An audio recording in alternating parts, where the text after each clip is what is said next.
અંકલેશ્વર સ્થાનિક સ્વરાજ્યની ચૂંટણીના માહોલ વચ્ચે જિલ્લા કોંગ્રેસના ઉપપ્રમુખ ઇબ્રાહિમ માંજરાનું રાજીનામું અપાઈ ગયું છે. પક્ષના તમામ હોદ્દા પર રાજીનામું આપી પ્રદેશ કોંગ્રેસ રાજીનામું મોકલી આપ્યું હતું. રાજીનામું પક્ષની અંદર કોઈ અસંતોષ અથવા નીતિ પ્રત્યે નારાજગીનું પરિણામ હોવાની ચર્ચાએ પણ જોર પકડ્યું છે. ભરૂચ જિલ્લા કોંગ્રેસના ઉપપ્રમુખ અને અંકલેશ્વરના જૂના દીવા ગામના ઇબ્રાહિમ માંજરા ચૂંટણીના માહોલ વચ્ચે રાજીનામું આપી દેતા રાજકીય ચર્ચાએ જોર પકડ્યું છે. ભરૂચ જિલ્લામાં સ્થાનિક સ્વરાજ્યની સંસ્થાઓની ચૂંટણી વચ્ચે રાજકીય હલચલ તેજ બની છે.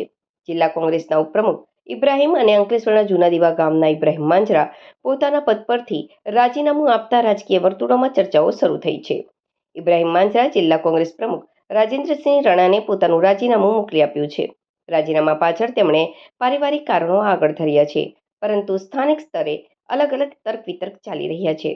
ચૂંટણીના આ મહત્વપૂર્ણ સમયમાં રાજીનામું આપ્યા પછી પક્ષની અંદર કોઈ અસંતોષ અથવા નીતિ પ્રત્યે નારાજગીનું પરિણામ હોવાની ચર્ચાઓએ પણ જોર પકડી રહી છે. આગામી દિવસોમાં આ મામલે વધુ ખુલાસા થવાની સંભાવના છે.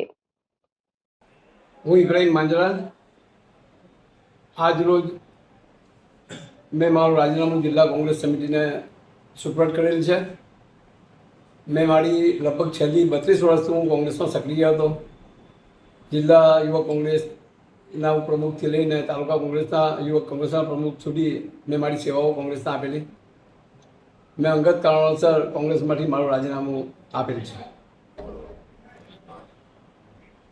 જિલ્લા તાલુકામાં ચૂંટણી જ્યારે આવી હોય ત્યારે તમે એ દરમિયાન રાજીનામું આપો છો, કોઈનું દબાણ હોઈ શકે? ના, અમને કોઈ દબાણ નથી. મારી સ્વેચ્છાએ મારી રાજીનામું આપ્યું.